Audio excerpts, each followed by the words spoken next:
하지만 관건은 어쨌든 간에 이 전황을 좀 마무리하려면 전쟁 이후 상황도 그렇고요. 혁명 수비대가 지금 저항 의지를 접을 거냐는 게 관건일 것 같습니다. 자, 이란 쪽에서요. 의미심장한 영상이 하나 나왔습니다. 볼까요? 자, 이게 미국의 공격이 예상되는 하르그 섬에서요.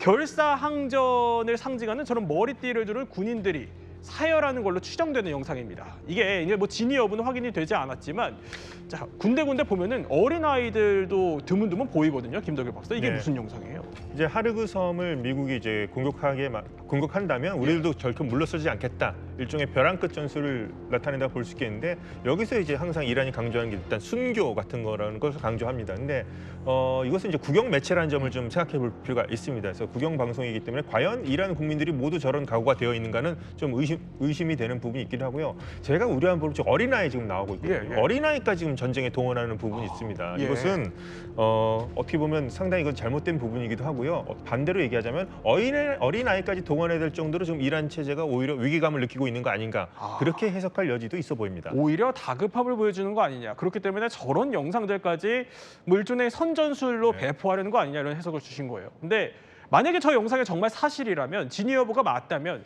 이게 어린아이들까지 동원해서 일종의 좀 결사항전에 나서보겠다 이런 이란의 강력한 의지인데 자 트럼프는요 이렇게 슬슬 뭐 종전 분위기를 띄우고는 있지만 이란 혁명 수비대의 항전 의지는 이때와 달라진 게 없는 것 아니냐 이런 해석이 나옵니다. ما سالیان ساله منتظر یه همچین روزی هستیم و آمادگی 100% داریم. بیاید از جعبه مهمات‌های خودمون تابوت‌هایی درست کردیم که شما را در همین خاک دفن خواهیم کرد.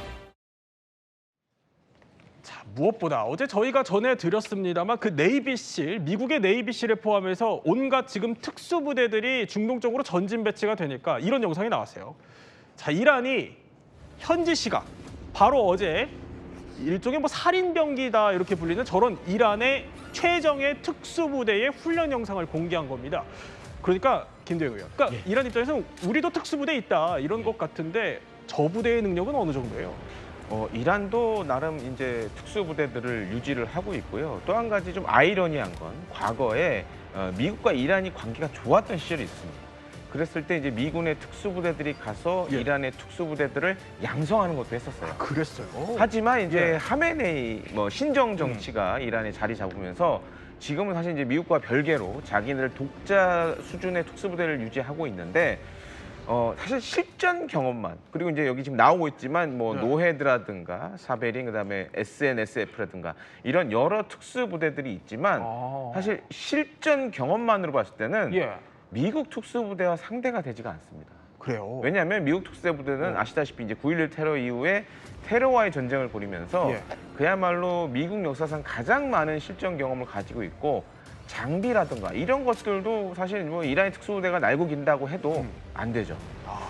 거기에 더해서 아마 이제 뭐 미국의 마지막 군사적 옵션이 될 수 있을 거라고 생각이 되는데 실제로 지상전이 시작된다 그러면 저런 이란의 특수부대가 있는 거점을 우선적으로 초토화시켜 버릴 겁니다. 그러니까 강력한 공습을 통해서 초토화시키기 때문에 그런 부분에 있어서 이란이 제대로 된 전투력을 발휘하기도 어렵고 또 한 가지로는 지금 이제 예상되는 것 중 하나가 이런 겁니다. 이제 트럼프 대통령이 지금 여러 가지 군사 옵션이 있는데 예를 들어서 강력한 공습, 그러니까 지금보다 2배, 3배 강력한 공습도 할 수가 있어요. 그러면 저런 이란의 특수부대들이 힘을 아예 못 쓸 수도 있죠.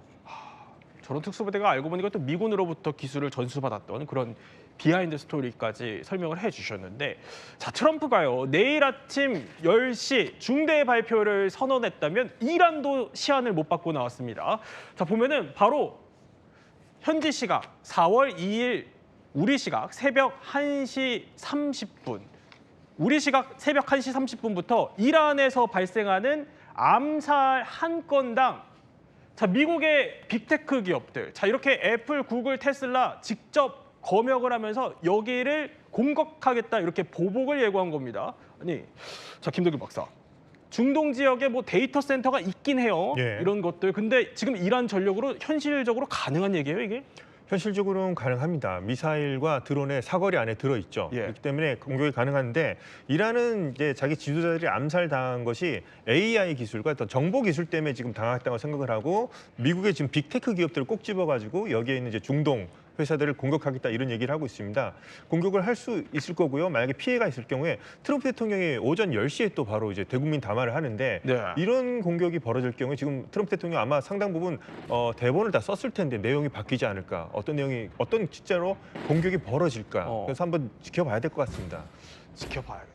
이란 혁명 수비대도 지금 반발이 만만치가 않습니다. 반격이. 지금 미국의 빅테크 기업들만 골라서 타격하겠다라고 또 얘기를 했군요. 그러면서 기업 직원과 인근 주민들에게는 대피를 요구했다. 그러니까 시설만 부수겠다. 뭐 이런 건가요?